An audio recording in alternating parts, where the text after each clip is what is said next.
Hello everyone, welcome to this video. Today I'm going to talk about chapter 3 of the book Born a Crime by Trevor Noah. So this is going to be really interesting, and now let's start. Well, the name of this chapter is Trevor Prey. In this chapter, the only male presence in Trevor's young life was Patricia's father, Temperance Noah.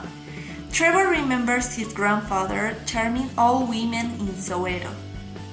Later, Trevor learned that Temperance had bipolar disorder, but before it seemed that he was just eccentric.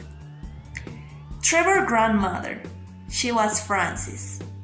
She was calm and shape-minded. Also, his great-grandmother lived with the family, and they used to call her Coco, who was completely blind.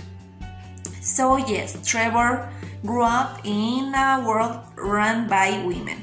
Most of women in Soweto were centered on faith, and many of them raising their children without the help of a husband, as in the case of Patricia.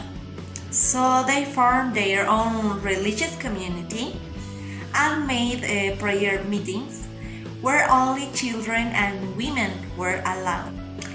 Homes in Soweto were typically built piece by piece, and most of them didn't include indoor plumbing.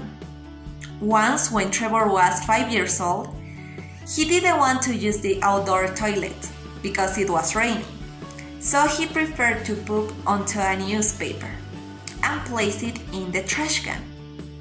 So Coco perceived noise, but she didn't know that it was Trevor. After that, Frances came home and Coco told her what had happened, and she also could smell the same. Then Patricia came home, and Frances and Coco told her everything. So Patricia started to sniff, and she went to the kitchen.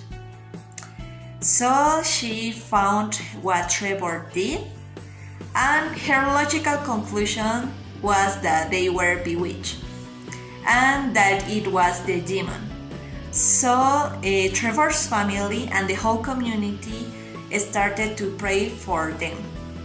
But Trevor felt guilty for not telling the truth and for do that. Well, what I like of this chapter was that Trevor describes his relationship with each member of his family, and also describes some members of his family like his grandfather, his grandmother, and his great-grandmother. And also it was funny because in the last part he did a mischief. So the moral of this is that we must be honest and that we have to take responsibility for our actions. So I hope you had enjoyed this video, and see you then. You're the one that I've been waiting for.